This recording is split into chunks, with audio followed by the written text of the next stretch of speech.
guys from Turkey were saying, did you guys ever get the package? Or where is the package?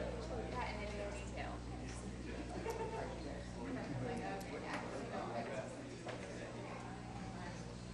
Yeah, Mongolia was the only one that was left.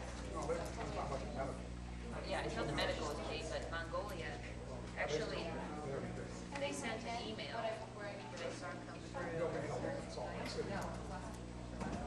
Well, they wanted the wire transfer information. Oh, okay. So I need to get that.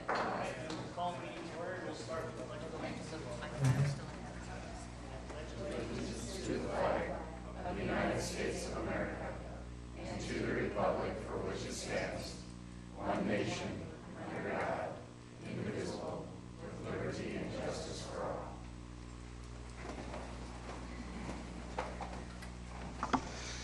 Good evening, everyone. Thank you for being here tonight. We have a long agenda and a lot of things to discuss with all of you, so we're looking forward to it.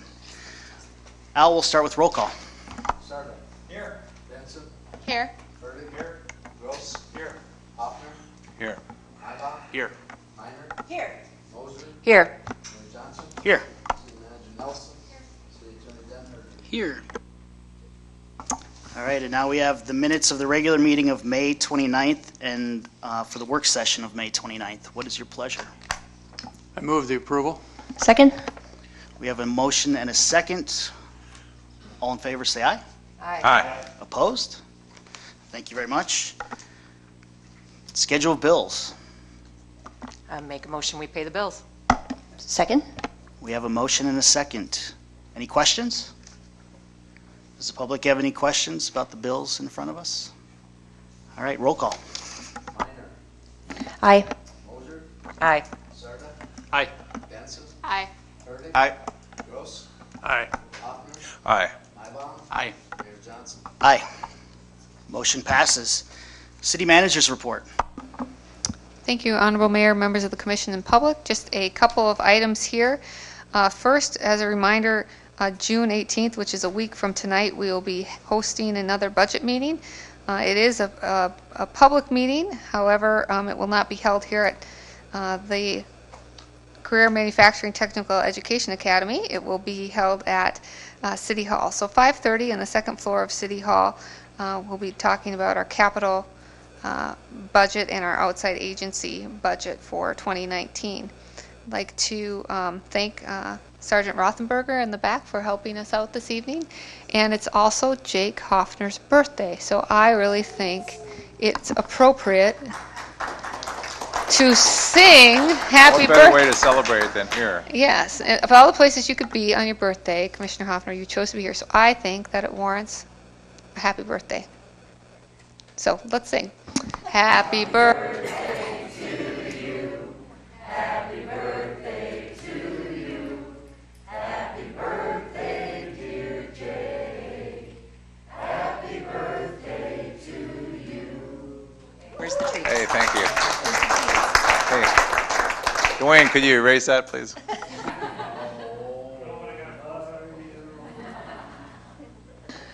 Joe Montana was born the same day, same year. He's got a little more money.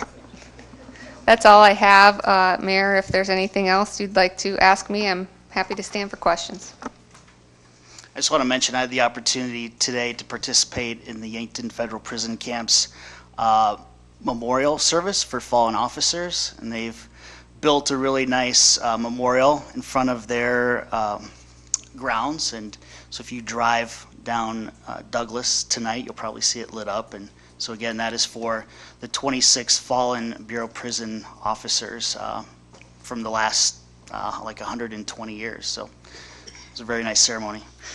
With that, now is the time for public appearances. If there's anything not on the agenda that someone from the audience would like to address with the commission, please step to the podium. All right. Seeing no interest in that tonight, we'll move on to the consent items. Number one, we have a CIP budget workshop set for 5:30 p.m. June 18th and if necessary, June 19th.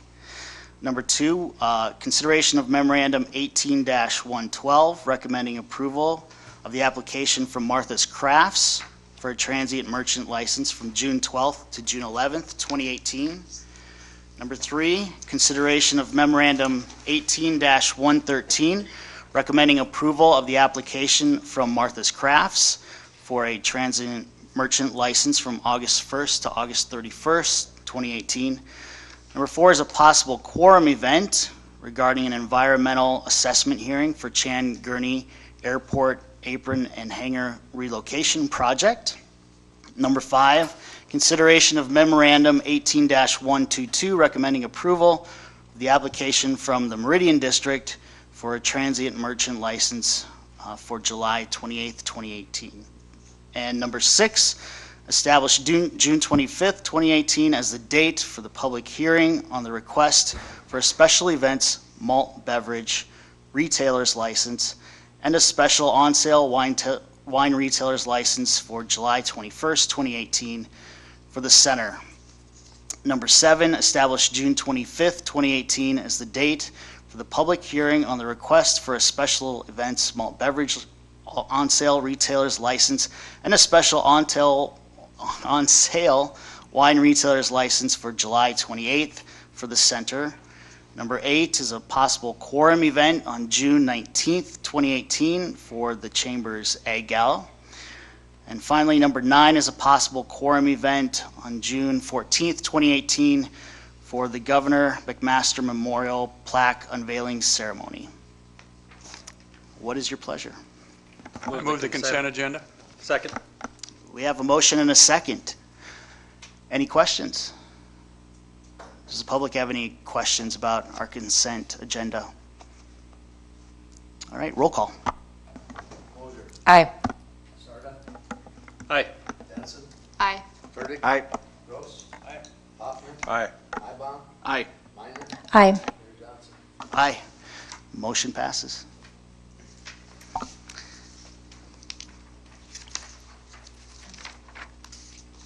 Now we move on to old business. Number 1 is a public hearing for sale of alcoholic beverages. This is memorandum 18-107, and it's for July 3rd, 2018 for the Capitol Street Pub. What is your pleasure? So moved. Second.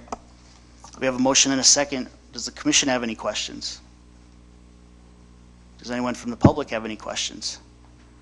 Roll call. Sarda. Aye. Denson. Aye. Burdick. Aye. Gross. Aye. Hoffman. Aye. Mybom. Aye. Minor. Aye. Moser. Aye. Mayor Johnson. Aye. Motion passes. Number 2 under old business, consideration of memorandum 18-108 regarding the request for a special events on-sale liquor license for June 19th, 2018 from Drossman and Portillo, LLC, doing business as Rounding Third. What is your pleasure? So move. Second. We have a motion and a second. Does the commission have any questions? Does the public have any questions about this item? Roll call. Denson. Aye. Burdick. Aye. Gross. Aye. Hoffman. Aye. Mybom. Aye. Minor. Aye. Moser. Aye. Sarda. Aye. Mayor Johnson. Aye, motion passes. Number 3, consideration of memorandum 18-109 regarding the request for a special events malt beverage on-sale retailer's license and a special on-sale wine retailer's license for October 20th, 2018 from the center. What is your pleasure? Move the memorandum. Second. We have a motion and a second. Are there any questions on the commission? Does anyone from the public have a question? Roll call. Burdick. Aye. Gross. Aye. Hoffman. Aye. Mybom. Aye. Minor. Aye. Moser. Aye. Sarda. Aye. Denson. Aye. Mayor Johnson. Aye, motion passes. Number 4, under old business, consideration of memorandum 18-110 regarding the request for a transfer of ownership of a retail on-off sale malt beverage license for July 21st, 2018 to June 30th, 2019 from Extreme Inc., doing business as Gramps, to Arrowhead Holdings LLC, doing business as Gramps. What is your pleasure? Move the memorandum. Second. We have a motion and a second. Does anyone on the commission have any questions? Does anyone from the public have any questions? Roll call. Gross. Aye. Hoffman. Aye. Maibaum. Minor. Aye. Moser. Aye. Sarda. Aye. Benson. Aye. Hurdig. Aye. Mayor Johnson. Aye, motion passes. Number 5 under old business is a public hearing for, and a second reading of ordinance number 1008 regarding amendments to the administrative inspections and warrants. I think we'll start off with either Amy or Dave Mingo giving some background on this, or a lawyer, if he so wishes.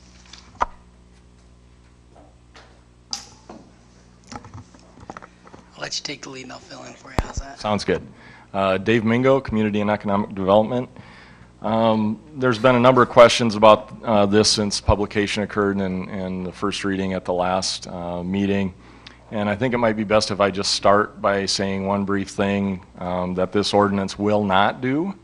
What this ordinance change will not do is allow any building official or inspector or code enforcement staff to simply drive down the street and decide they want to walk onto somebody's property. It does not do that. So with that being said, since 1989, South Dakota Codified Law has provided for the administrative warrant process. I think most people are familiar with a criminal warrant process when there's a need, usually an immediate need for police reasons to get into a property for some crime that may be occurring that needs to be addressed. So since 1989, the state has provided also for an administrative warrant process, and many communities across the state have adopted this, and our plan is to use it extremely conservatively. We don't have staff or resources to attempt to implement this warrant process on a very regular basis, and the biggest part of this process that people need to be aware of is there's a burden of proof on the city officials, from the city official standpoint, to have either credible knowledge of something that could be wrong on a property, or other evidence, I guess, that something may be wrong on a property that would be substantial enough knowledge to be able to take it before a judge and have that judge issue the right for city staff to access the property. And then the next question we always get asked are what are some examples, of this? One of the examples that actually is fairly real from a couple of years ago is there was a fenced-in backyard where the neighbors were concerned because there were a number of rodents that would exit the backyard right at dusk every night, and it had the fence was 6 feet tall, and technically you can't stand in the alley or the street and see over a 6 foot tall fence. At least I can't. Maybe somebody can. I'm a little taller than that, but 6 foot hits me right about here. And so I would be violating somebody's rights if I stood in the back of the truck or on my tippy toes even, or got a ladder to look over the fence to see what the problem is. Is there a bunch of trash there? Is it just really overgrown? Is there some reason that that's causing this? Well, in this instance, you would create a documented need for being able to visually see the property and present that to a judge, and the judge would have to decide whether or not that need met the criteria for issuance of an administrative warrant.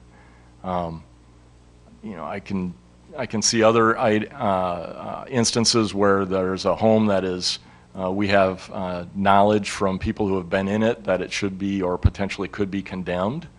But if you drive by it on the street as a city official, it's not readily evident that that is the case. There might be prior fire damage that you can't see from the outside. There might be, truss system damage or something like that you can't see from the outside. But if we have evidence from credible sources that there might be something dangerous on the site, we would take that evidence in front of a judge and have that judge consider issuing us an administrative warrant to access the property. I don't see this happening more than 0 to 2 or 3 times a year at the most, just in extreme circumstances. And with that, I'd be happy to turn it over to the city attorney or answer any questions you might have. once again, excellent job. Does anyone on the commission have questions for Dave or Ross? So just to clarify the process again, they would note this, the judge would still have to approve for them to enter a residence?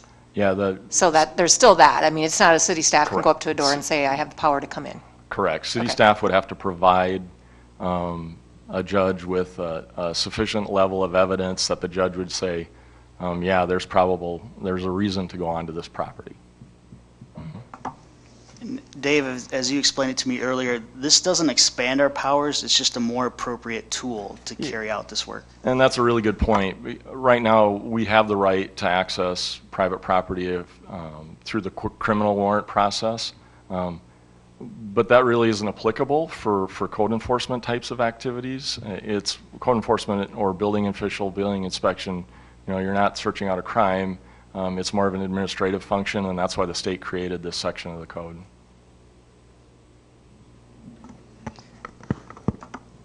And Dave, is it truly not applicable, or is it just simply a matter of priority, something that we be asking our local police officers to do, where it wouldn't necessarily be a priority in comparison to keeping the public safe? So this really wouldn't involve the police, as far as I could see it playing out. That's why it's called administrative and not criminal, is the police wouldn't really be, the PD wouldn't be a part of the process unless there was some other circumstance that deemed it necessary. But it would be strictly administrative based on a fairly substantial level of evidence provided to the judge. And that's going to take time. With a criminal warrant, the city attorney or the PD can go to a judge and get something turned around fairly quickly sometimes if there's something, dramatic or happening. In this case, this isn't something that's going to happen in a day or two. This is going to be a burden of proof over time, at the court's schedule. It's not something that our staff can make special request for an expedited process in the courts, really. So it's going to be at the court's schedule, too. So then to clarify, the individual whose property you may need to enter will be notified that this is going to the courts? On multiple occasions, Okay. yeah. And actually, the best case scenario then is that they fix the problem, and then when we get there, there is no problem. That's the best case scenario. So then I guess that makes me think of something else. So if they're notified that this is going to go to a court proceeding, are they allowed then to work with you to fix it so it stays out of the court? Or does it have to still go through that process and that's fine because once something is issued, it's No, fixed? our first course of action would be to always contact the owner and say, hey, we understand that this might be a situation and would you be willing to allow us to come talk to you about it on your property? And the only time this would be used is if they said no at that point. If they said yes, obviously we'd access the property and then go through our normal code enforcement activities, on site with them. This may be a question for Ross. One question I've received from the public is when people read the language of this ordinance, they perceive it as being very vague and possibly being able to use for other things, or perhaps we understand what it's used for today, but down the road, they might not know that and the use expands. Can you address that at all? Sure. It can be used for anything the statutes allow it to be used for, which is primarily code-related issues, be building code, plumbing code, electrical code, structural issues that go to the safety of the structure. So that's essentially what it will be geared toward. This isn't going to be used for criminal purposes because that's why we have the criminal warrant system. That's why judges get called out of bed at 3 in the morning. There's a separate process for dealing with that. Everything we do is an 8 to 5, Monday through Friday, kind of a normal business type situation, and it won't be used beyond the scope of code enforcement. I can't think of anything other than safety of structure reasons why we would ever go into a structure. And under the ordinance as it's drafted, which lines up with state law, we need to make an effort to try to get the owner to cooperatively allow us to go in first with a good understanding of what the problem is ahead of time. So the abuses are kind of prevented by the structure of the law. You've got to demonstrate what the problem is after making an effort to get into the property without going to a judge first. Did that answer your question? Does anyone else on the commission have a question? Does anyone from the public have a question? Paul, please step to the podium. Just a couple things. First, I want to make a comment. Every example he gave until Ms. Mosier asked a question, he never once said the people would be contacted first. He said, I can't look over the fence, the neighbors told me, but not once did he say he ever talked to them. That's my big fear. Is somebody's going to say, well, their house is falling down if you walk inside, and they're not going to be contacted. My next question, though, is, would the person have the right to go when they go for the warrant to contest it? There's a hearing on that. Right, I'm saying, so the person would be allowed to go there to argue against Sure. it. There'd be notice in a hearing. So they would have to be notified when that was to occur, and they could show up and explain to the judge the reasons why they didn't think it was necessary. My other comment is, I just see this expansion is you're almost making a city official a quasi-police officer. And That's always sort of been part of the role of the code enforcement officer, though. They're dealing with things like nuisance abatement, which it's what we call police powers under the Municipal Powers Act of Title IX of the South Dakota Code. It is a police power. It's just not done through law enforcement. It's not exciting. The guys in the badges don't like to deal with this kind of stuff. well, I just have a real problem expanding that more than we already have. We have the amendment that says no unreasonable search and seizure. And I see you expanding and lessening that amendment by passing this, because that's what you're doing. You're giving quasi-police powers to someone who's not a police officer. And you just admitted that's what they're doing. And, I would disagree. We're not expanding what we currently do. It's just a okay, then different if way to that's do the it. case, then why are we doing it? If you can already do it, why do we have to have this?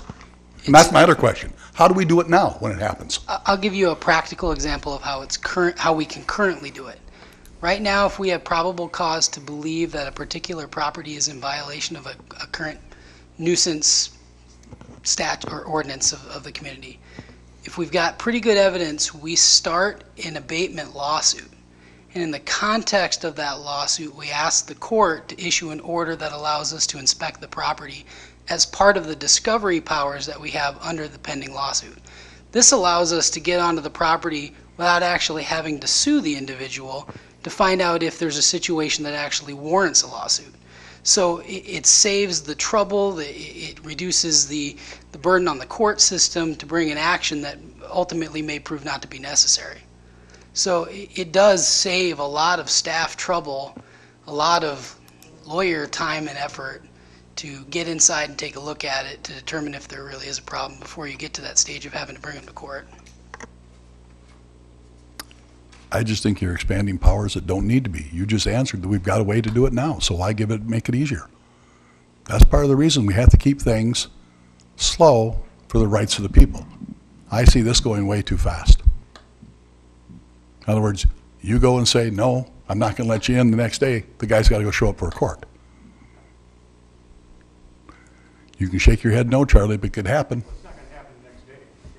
All of this takes time. How much time? Seriously, how much time would it take when Mr. Mingles has said, no, he can't come in? How long would it take to get to court? So that's going to be up to the judge. It's going to be up to the court system. One thing I will say is it doesn't make it easier. It just makes it different and more appropriate. It uses the proper definitions and the proper terminology under an administrative warrant rather than a criminal warrant or a lawsuit. It doesn't make it any easier. There's still a full burden of proof on the community to show why access to the property needs to be gained. Not any easier at all, just different, more appropriate. I just feel if you already got the system in place that can handle it, don't change it. And just a suggestion, when you put out things about when you're amending an ordinance, tell us which part is the new amendment. Thank you, Nathan, for sending me all that stuff, but I couldn't tell which was the old stuff and the new stuff. Every time they change a bill in state legislature, they put the old and the new so you can see what's being changed. Like this is being struck, this is staying, this is the new stuff going in. Because I couldn't really tell which was new with it. I couldn't, like I said, I just got home last night really late and didn't have time to go through it all. But that's my feelings. I don't think there's a need to change it because they've even said the means are still there. So why change? Thank you. Does anyone else from the public have any questions? Yes.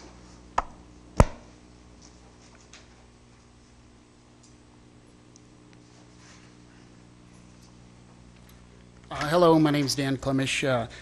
From what I understand, this is for properties with, imminent structural damage. It's for safety reasons. Is there a way you could add that into this change in the ordinance that it is because of an imminent risk of, imminent danger? So that way, people aren't concerned, hey, he could just go into my house for a reason that's, not a safety issue? Is there a way we can do something like that? I understand the reason you don't want houses collapsing and floors collapsing, but is there a way that could be reflected in how it's written? I might leave that question to Ross. I mean, the way it's written is based on how it's presented in codified law. Try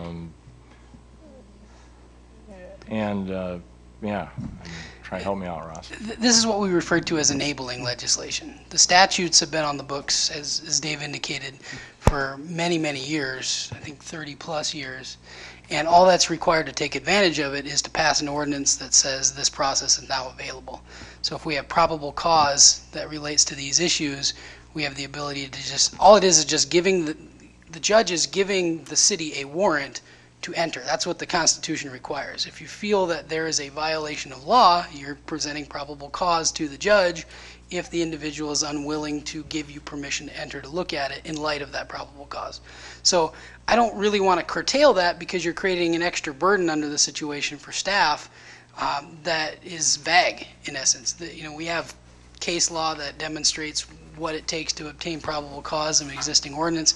I'd rather not complicate it. I mean, the commission can modify an ordinance any way they wish, sure. But I would politely ask we leave it as it's written. It seems pretty vague, now. I mean, I'm sure you guys are going into this with the best of intentions, but 10, 20 years from now, how is this going to be interpreted? I mean, freedom isn't lost overnight. It's lost one little hair at a time, and really this can make us all a little less free. You're doing it for the best of intentions, but how is this going to be interpreted in the future?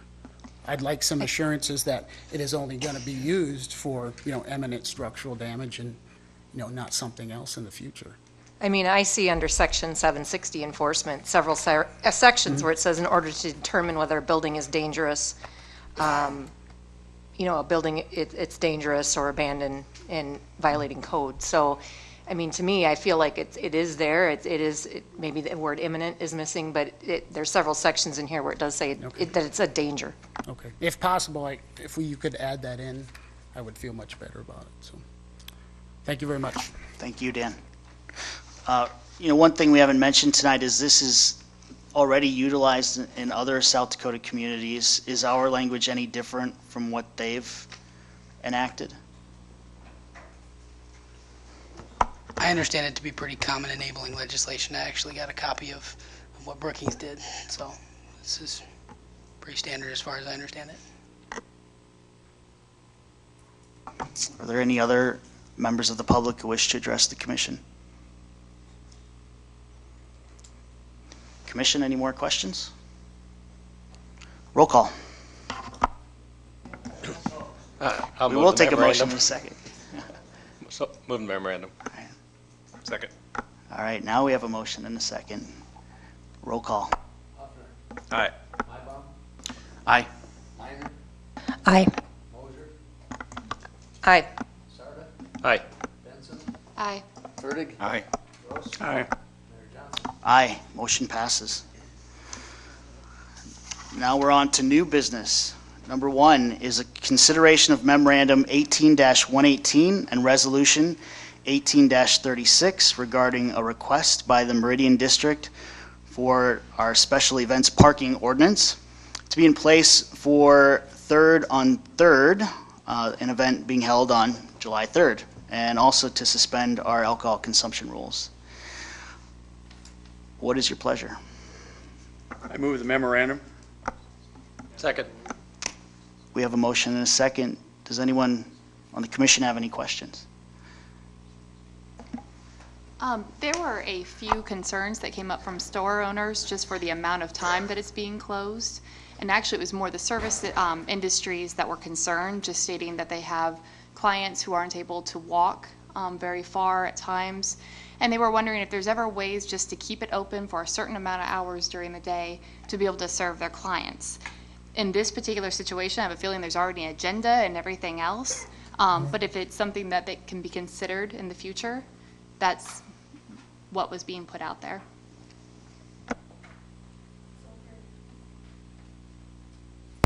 There you go. For this, for this particular event, we do have the request starting at 8 a.m. That's because we don't exactly know when the stage is going to be dropped off, and so if we can get the stage dropped off later, we are going to plan for setup a little bit later. But one thing to consider when there's an event that's downtown and you need to close the street, it takes a lot of time to prep for it, and then it's really hard. Once you start it in the middle of the day, you have cars that are parked there, and then to get them moved it's just a little more complicated. So that's normally why events do it for the whole day. We don't have a process for, maybe keeping it open for a certain amount of hours or something like that, but we could look into it.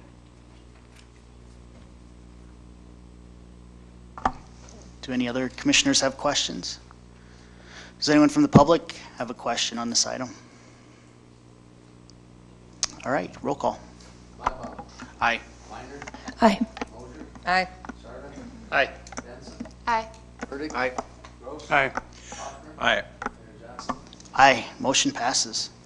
Number 2 under new business, consideration of memorandum 18-116 recommending approval of an application from the Meridian District for a special events dance license on July 3rd, 2018.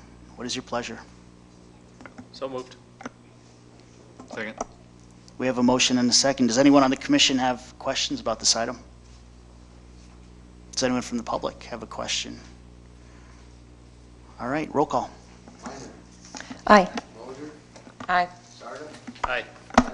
Aye. Aye. Aye. Aye. Aye.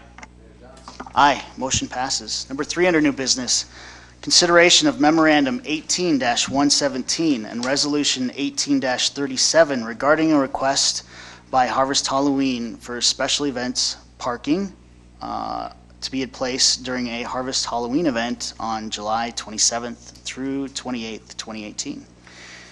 What is your pleasure? So moved. Second.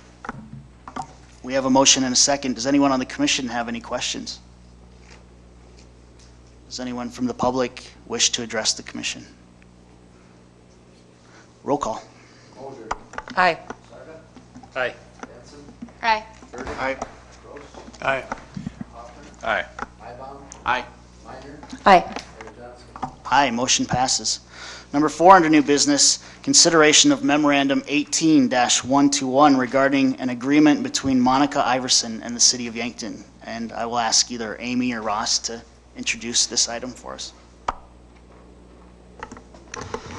Okay, so sometime back, the City of Yankton received a complaint from the property owner that owns the home that is closest to the Meridian Bridge. If you remember, the road used to pass by that location, and she complained about the gongs that were installed within about 50 to 100 feet of her home, and naturally that would drive any of us a little bananas. So she retained an attorney, and the attorney reached out to us to see if there was anything that can be done, and we viewed this as being something, it was a reasonable complaint, but we also had a desire to someday maybe acquire that land. So we asked in exchange for a potential right of first refusal for that land, we'd move it, and she was agreeable to that. So that's what this settlement agreement is for.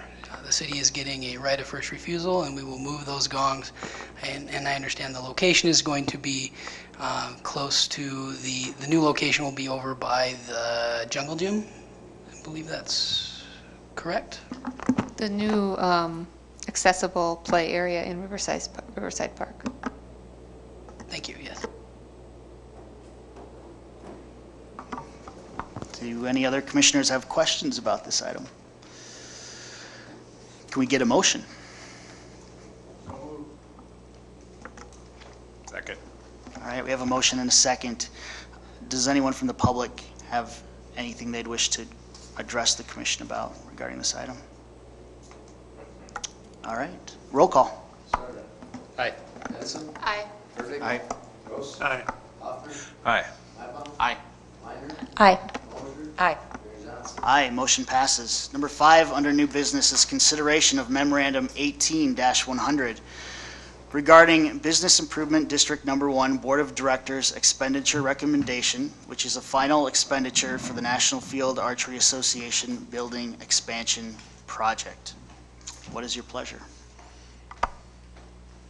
So moved. Second. We have a motion and a second. Amy, can you explain this item for the public, please?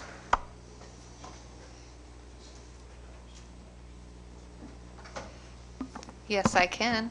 At the May 10th, 2018 bid number 1 Board of Directors meeting, they approved an action recommending payment of the remaining amount committed to the NFAA for the 2017 facility addition. If any of you have been out there, that they included an addition for a number of uses, one of them being the air rifle use, as well as, I presume, archery, and tennis has used that as well. So that's what that new facility addition is. The resolution you're talking about tonight describes that action.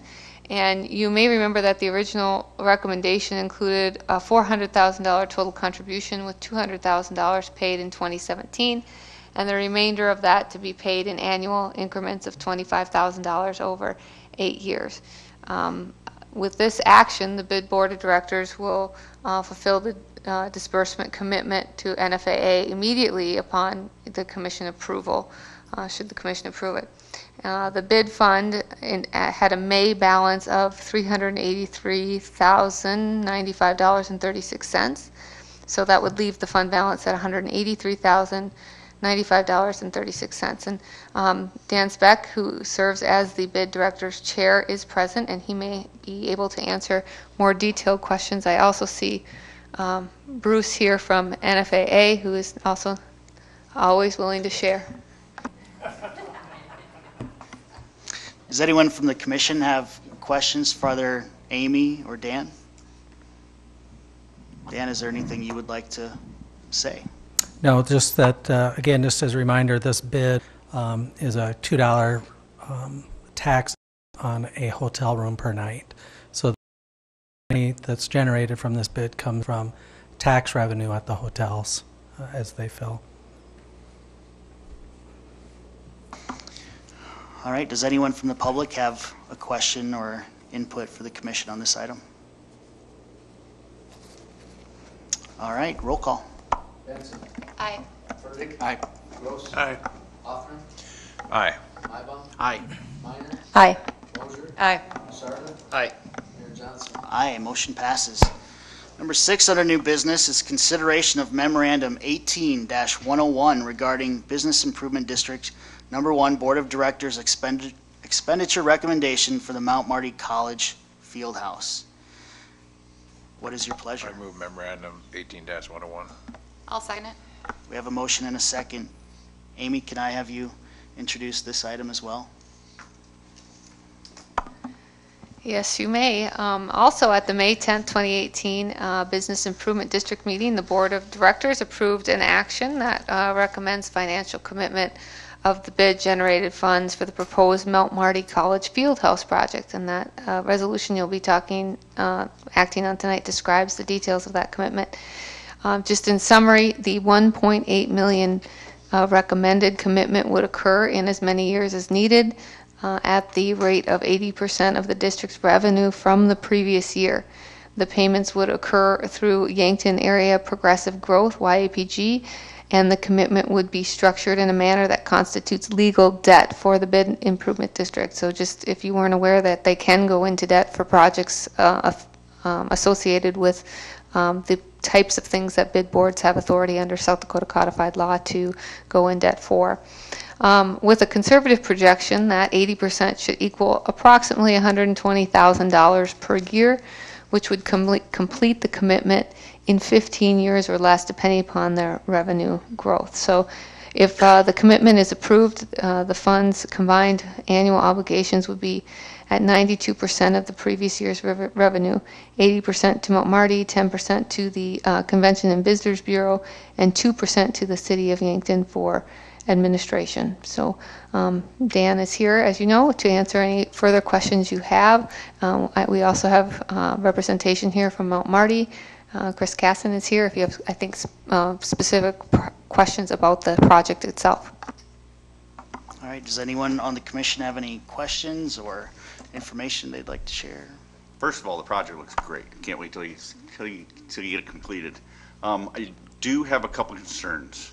The 80% is a lot of money to over 15 years or however long it takes.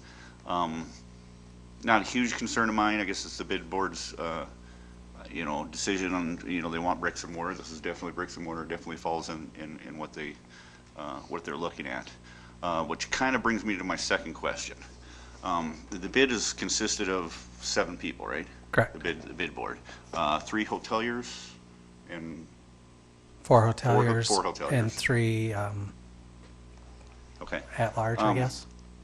So looking through the notes, there was 1 there, or am I seeing 1 hotelier there on the decision of the bid to go on with this? There were 2. There were 2 present. 2 there. Okay. Is that right, Dave?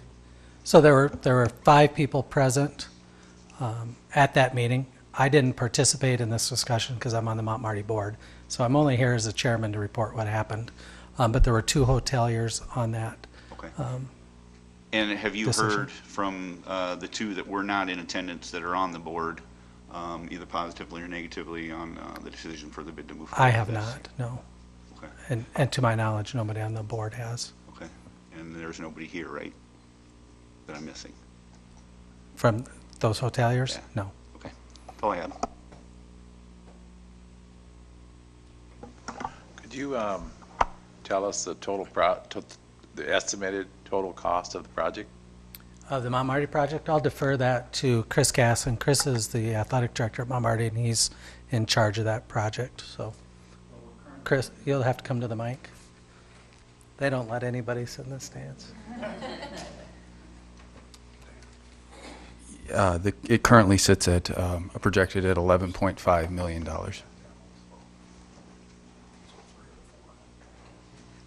Thank you. Going back to your question, Chris, Bruce was kind enough to remind me that Rakesh Patel and Steve Sloy had communicated about the project, but Rakesh was not at the meeting. So again, just if I may, Nathan, this bid is again that $2 tax, and the bid was set up for a bricks and mortar type project. So the bid board is excited about this project and to get it going, and hopefully the type of facility that Mount Marty builds will bring more visitors in during the year and only increase the revenue within this bid. Maybe, Chris, you want to tell us a little more about the vision for this project and what it will mean for Mount Marty and the community? Yes, thank you. Well, we're just excited. It's a chance to build a very visible structure, a structure that's going to be attractive as you're coming down 8th Street, bringing not only students but also attention for the community. We're just excited about the possibility of that size of structure and what that can do for not only Mount Marty but also the city of Yankton. So, Chris, could you elaborate a little bit? At the meeting, we talked a little bit about how we could, I don't know how to word it, but we wanted to have something in there to tie in the community use to it, and I don't know what ever came of that. Can you explain a little bit of some of the options that the community can partnership and use? I think we talked kind of about this, the successes that the community has used in their previous partnerships. I'm just thinking we were talking about earlier about Crane Youngworth and the success that's had. And I think Bruce was saying it's going to be used from the end of July all the way through November, just with different events and different between us, between Mount Marty, the community, and the high school, and just the idea of sitting together. And so we sat down together and figured out a calendar that worked for Mount Marty, and I think that was very much similar to what we'll do with this field house project. Any other questions from the commission? Does anyone from the public wish to address the commission on this item? All right, roll call. Aye. Gross. Aye. Hoffman. Aye. Mybom. Aye. Minor. Aye. Moser. I'm going to abstain. I sit on the executive team. Sarda. Aye. Benson. Aye. Mayor Johnson. Aye, motion passes. And we hope that Mount Marty can break ground and complete this project in the near future. So congratulations. Number 7 under new business, introduction, first reading of ordinance number 1009, which establishes June 25th, 2018 as the date for the second reading and public hearing regarding the sales tax amendment ordinance. And thank you, Charlie, for introducing it. Amy, can I have you explain this amendment or ordinance to the public, please? Sure. As some of you hear us talk about different pennies of sales tax, this ordinance refers to our second penny of sales tax. And the second penny is earmarked by our ordinance for being utilized for certain and specific things. And what we're doing is requesting a change in that ordinance's language to be able to include street maintenance and operations as one of the uses for the second penny. And what that will enable us to do is to allow more room in our capital improvement budget so that we can allocate some of the second penny funds to a capital project. And we talked about in our intro, sort of beginning budget meetings, introductory budget meetings for next year, that the commission would like to put $2 million towards an aquatics facility if brought forward to the city commission. And that sounds like that is going to come forward. So as part of the funding package, that would allow us to do that. The language that's new is what's underlined in that ordinance. So for folks' reference, and we'll have time to hold the public hearing and have debate when we discuss it and ask you for action. Thank you, Amy, for that explanation. Number 8 under new business, consideration of memorandum. Excuse me, Yep. I have a question. Yes, go ahead. Why is it from 1% to 1.86%? What happened to the other 0.14 of the second penny? I'll try and give you my short, brief explanation of how that all came about. But when we originally passed a second penny, it was only on non-food items because that's all state would allow. A few years after we passed this, actually about 7-8 years after, the state changed the verbiage for second penny, and then to allow easier passage of any changes to language, they also did away with restrictions on the second penny and passed it as a blended rate. So instead of being a straight 2%, we ended up with 1.86 in our community, and it was different percentages across the state depending on how it would make their revenue neutral any new language. So when we passed that, we had a 1.86% on everything. A few years after that, we expanded, because the state would allow up to 2%, and when we expanded that, the thought process was, well, we're going to keep the second penny whole, so anything above and beyond that went straight to the general fund. So that's why that 1.86% is in there. It just was how we, I say we, you as a commission voted on that back through all the changes. No, I remember the state changed the law, and then I actually was in a store and they were charging me 2%, even though, or 6% at that time, even though it should have been 5.86%. And so I complained about it, and we came back, and I believe Commissioner Ellingson at the time said, this is too confusing, too complicated, let's go back to the 2%, which we did. But are you telling me that, what I don't understand, the 0.86 is all of the second penny? Correct. That goes into the second penny fund, and so 1.14 goes into the general fund. Correct. Got it. Thank you. So basically, it's 57% goes into the first penny, and 43% goes into the second penny. Thank you. We'll have to double check that math on the video. Ed, please step to the podium.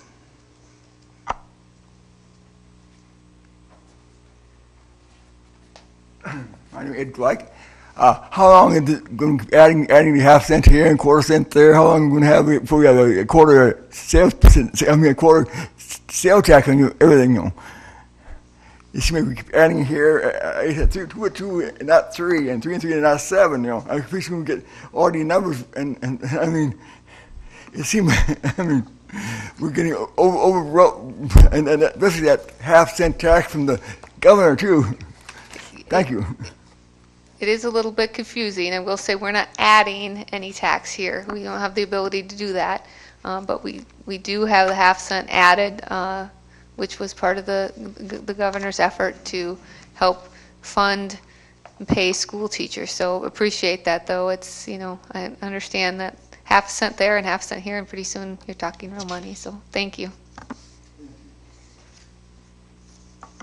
All right.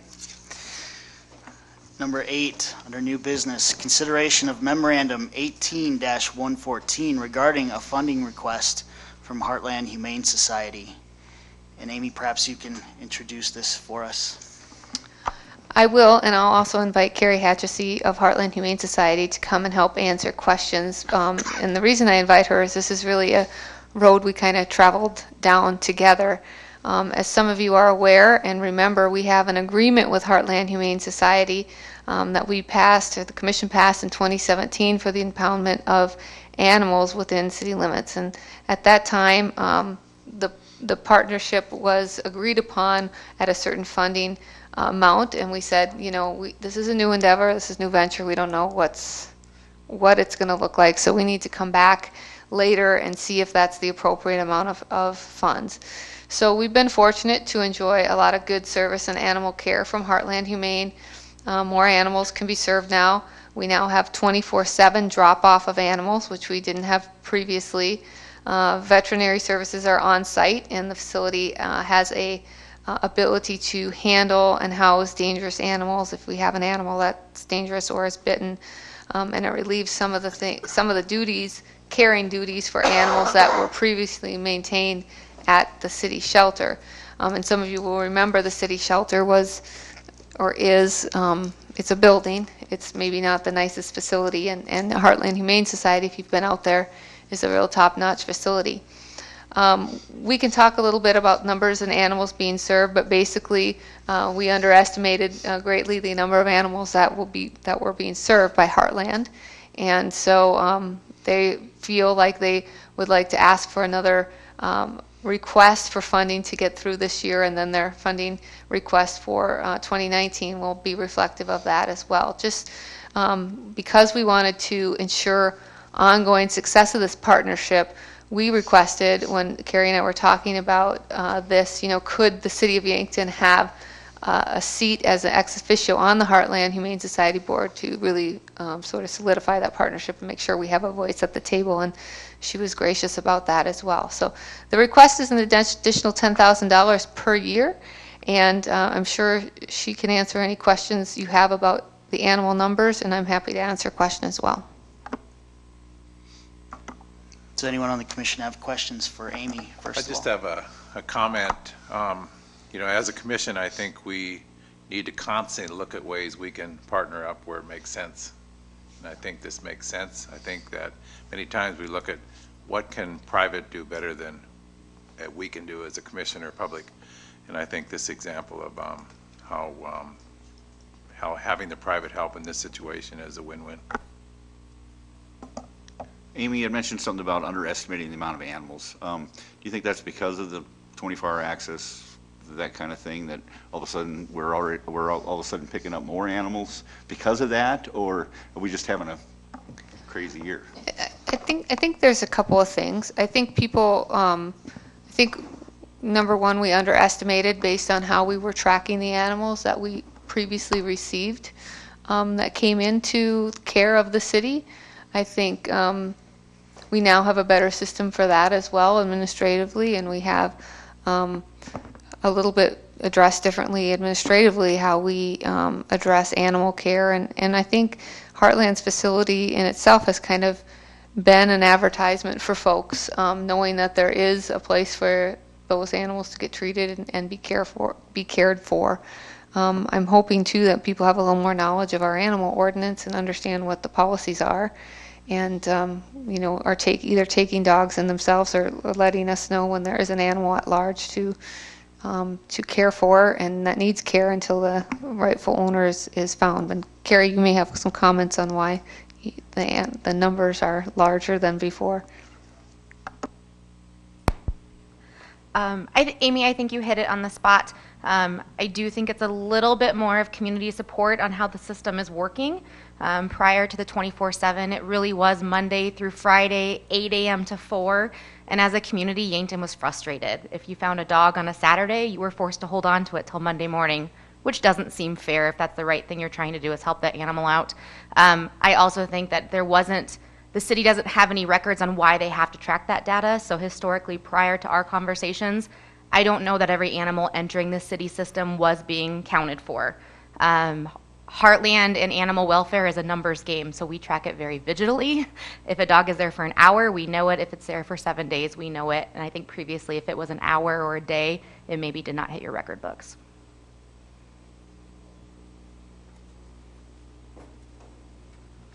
Are there any other commission questions for Amy or Carrie?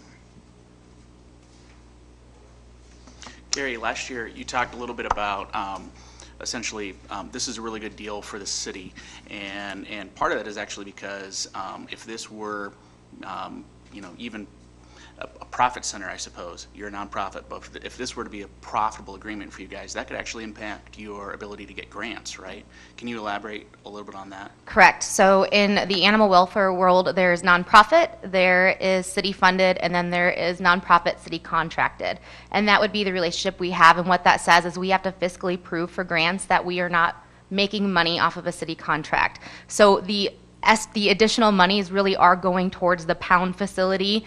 My staff spending time in that portion of the shelter. We just spent $1,000 last week re-graveling the backyard. That's a private entrance that the city uses only, and it rutted out this winter. It was a safety hazard for police officers, and I think if anyone from the department was here, they would say that too. So we're spending that money. It is heated and cooled on its own. It's its own heating system.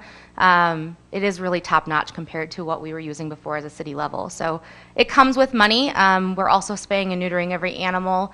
We're working with Chief Paulson to even look now at what to do with the community cats and kind of move forward. And we are applying for grants we may be able to achieve because of the relationship we have of that being kind of a zero expense, zero profit situation.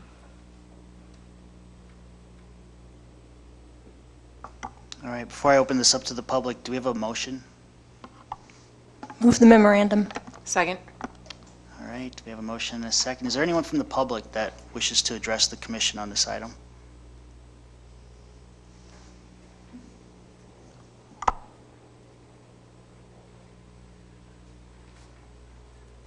I have one small comment made that the humane society a lot better than the shack they had down by the septic tanks, you know, the sewer system, you know, for the dog pond, you know. They do a lot better there than you see the dog whine go down by the sewer system and see the dog whine and want to get out, and they're doing a whole lot better than the city could. Thank you.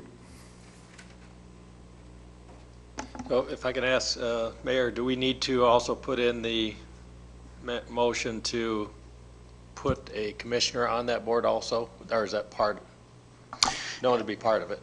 I would ask, is that something we can add, or do we need to act on, do we need to put that on our next agenda? You could amend your motion if you'd like, or we can put it on the next agenda. Either would be fine. I will note, I don't know if it matters, that officially will go into effect for my board this Thursday night. It has been through email conversation, already approved unanimously, but it will go into our minutes on Thursday. I don't know if that affects anything or not. I would like to amend my motion to support the memorandum and additionally have an ex officio commission member sitting on the Heartland board. And I can second that amendment. And then, before we move on, do we have a volunteer to fill that? I volunteer as tribute. Thank you, Amy. I approve greatly. All right, so first we need to address the amendment, correct, Al? All right, so the amendment is to appoint Amy Minor to be an ex officio member of the Heartland Humane Society Board. Can we get a roll call on that, Al? Aye. Abstain. Aye. Aye. Aye. Aye. Aye. Aye. Aye. The amendment passes. And now,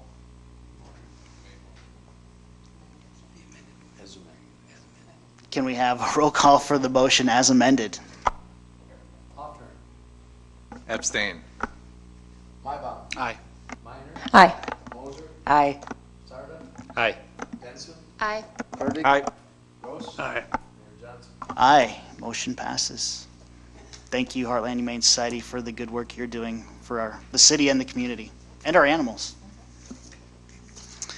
All right, number 9 under new business is mayor's appointments of city commissioners to city advisory boards and commissions. And I will start this by thanking all of you for your patience as we worked through this process and found spots that would work for everyone. So with that said, what is your pleasure? So moved. Second. We have a motion and a second. Any questions? Do we need to add now the current position we just voted on? And We will should. that be included in the motion, since we already made a motion? Right, but I'm understanding, but it's not listed on what we're approving right now. So does it need to be added, or Technically, I does think you it, that approved doesn't it matter? with the Okay. amendment already, so. We'll just make sure we add that to the list for next year. All right. Does anyone from the public have any questions about this item? Okay, Al, roll call. Mybom. Aye. Minor. Aye. Moser. Aye. Sarda. Aye. Benson. Aye. Fertig. Aye. Gross. Aye. Hoffner. Aye. Mayor Johnson. Aye, motion passes. Number 10, under new business, consideration of memorandum 18-123 and resolution 18-38 regarding permissive use of right-of-way for Walnut Street. What is your pleasure? So moved. Second. We have a motion and a second.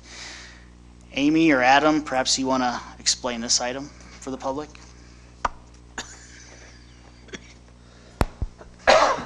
Good evening.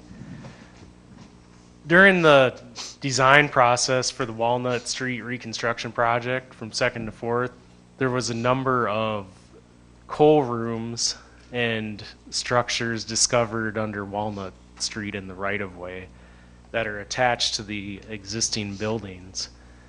And what this does is City Attorney Denherter drafted a hold harmless agreement to allow some of those to stay, and it also allows the city to fill some of those in, is what this is. And just to clarify for the public, the owners were allowed to pick what they wanted to do or how they Yes. wanted to proceed. It was not something the city dictated. Yes, you are correct. A little bit of history underground there. Does the commission have any other questions? Does anyone from the public wish to address the commission about this item? Roll call. Aye. Aye. Aye. Aye. Aye. Aye. Aye. Aye. Aye, motion passes. Number 11 under new business is consideration of memorandum 18-115 regarding the Swing King Game of Chance for the Shark Experience carts at Fox Run. What is your pleasure? I move the memorandum. Second? We have a motion and a second. Perhaps Todd wants to explain this item for the public?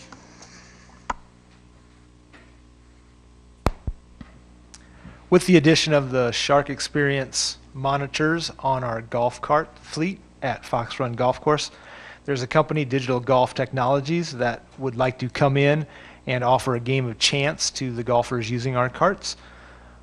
Basically, it's set up that on one of the front 9 par 3 holes, the screen would, as you get to that hole, to the tee-off box, on the display, it would pop up and ask you if you wanted to pay $5 for a chance to win $10,000 or pay $10 for a chance to win $20,000 if you shoot a hole-in-one on that hole.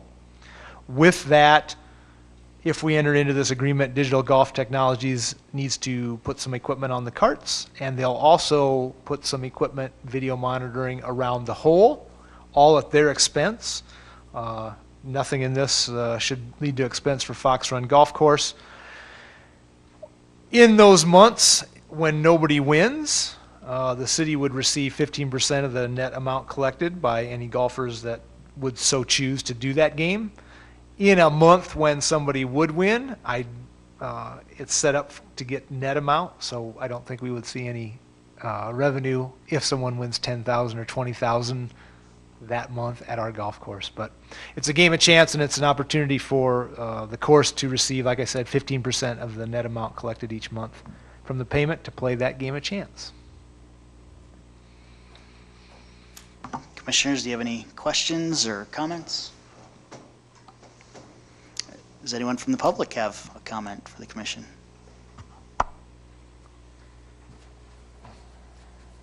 Personally, I don't think the city of Yankton should be in any more gambling, because I mean, they got plenty of place to gamble. Every bar had a video lottery machine. We don't need to gamble like that still. So I mean, I don't think we should get into gambling. Thank you. Thank you, Ed. Does anyone else from the public have a comment on this item? All right. I've got a quick question, Todd. As far as the customer making this $5 non-refundable purchase using their credit card, what other personal information about the golfer is passed over to DGT? It would be just the payment. It's just a money transaction. And so it's tied then to the I guess I'm just curious that how does that, let's say they win, how does that then come back to the customer in an identifiable way? So there has to be, with the win, that has to be verified through the equipment on the cart and up at the hole, and then that comes back to our staff in the clubhouse to gather information and be able to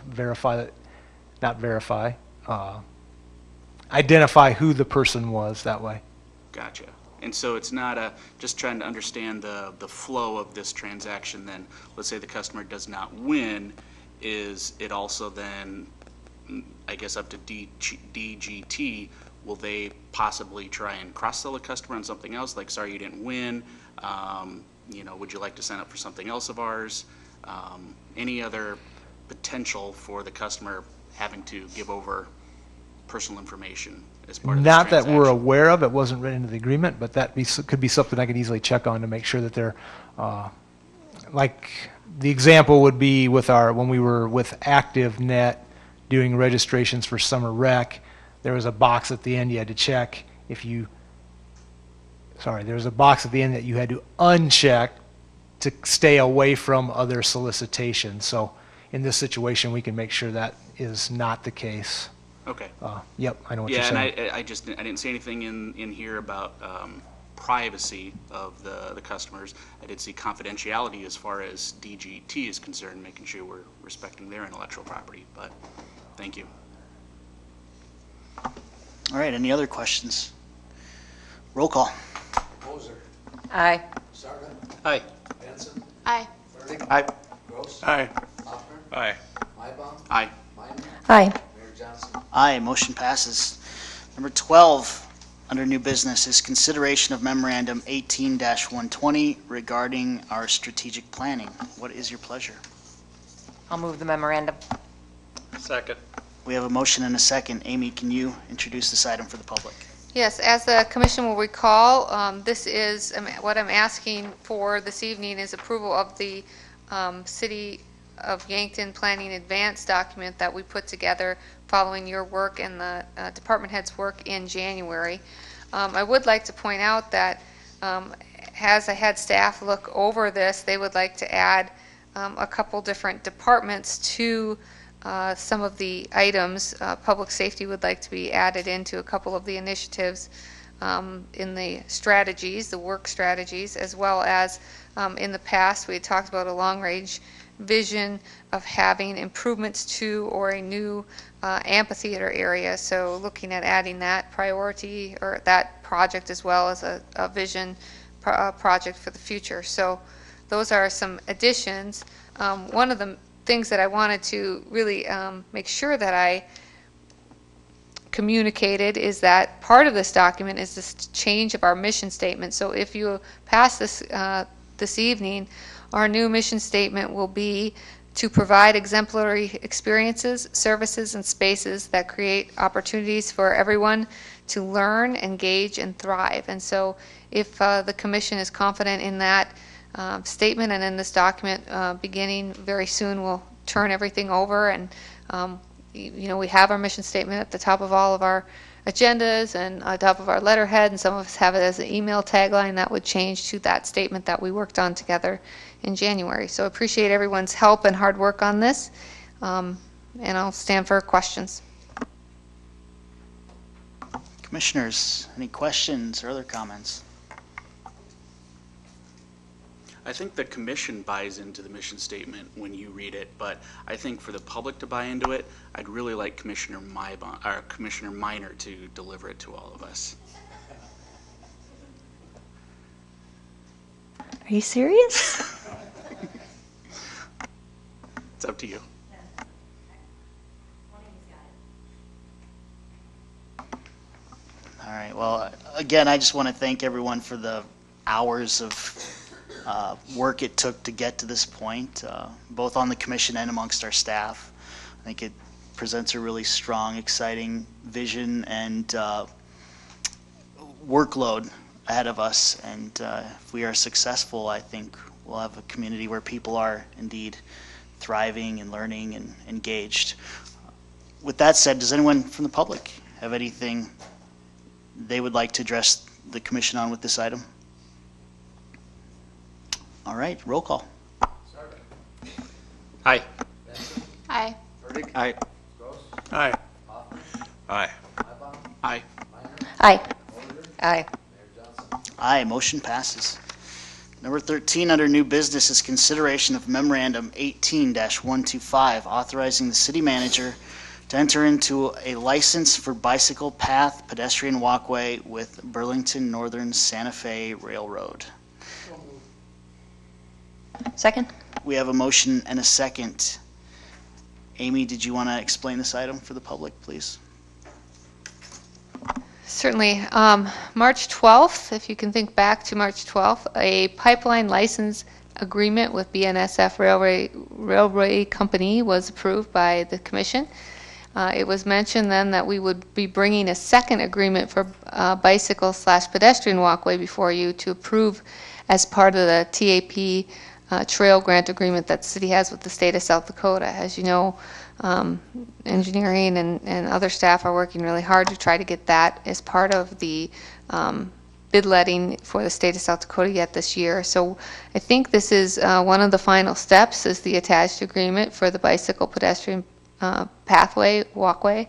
The proposed TAP trail will cross the BNSF right-of-way at the West City Limits Road rail crossing location. So BNSF requires the city to obtain this license so that we can maintain a trail crossing. So we need the City Commission to act on this in order to prepare the project for a hopeful July bid letting with a full completion of the project. We have to execute this agreement with BNSF, basically. Still on schedule for this year, possibly?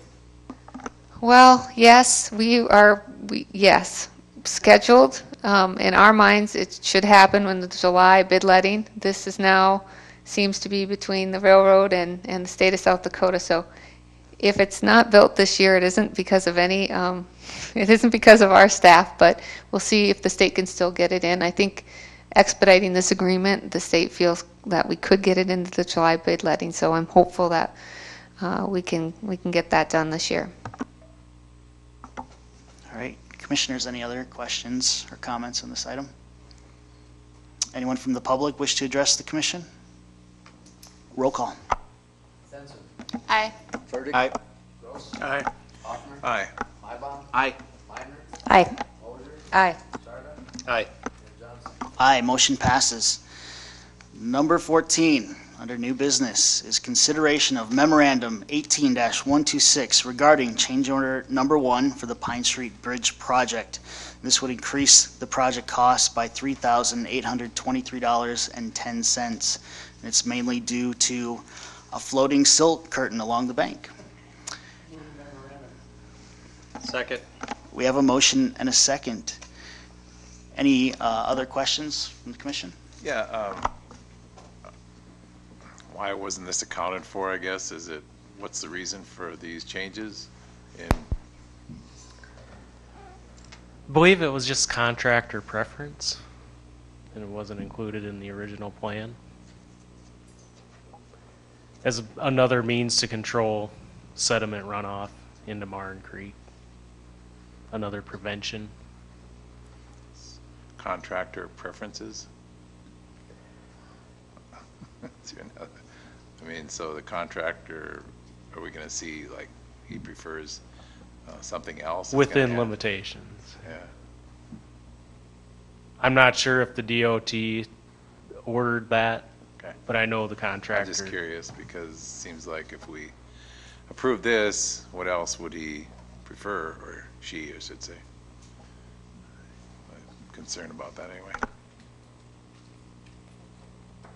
Any other questions? Is it possible to discuss the progress? I have lots of people asking me how it's going and when it's going to be done. I don't know if you can assess that. It should be done this fall.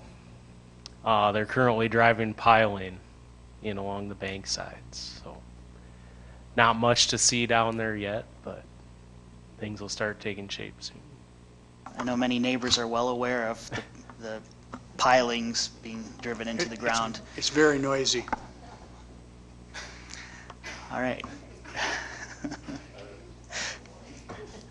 Does anyone from the public wish to address the commission on this item? Roll call. Aye. Aye. No. No. Aye. Aye. Aye. Aye. Aye, motion passes. And with that, I would ask for a motion to adjourn into executive session to discuss contractual, litigation, and personnel matters under SDCL 1-25-2. So moved. Second. We have a motion and a second. All those in favor say aye. Aye. Opposed?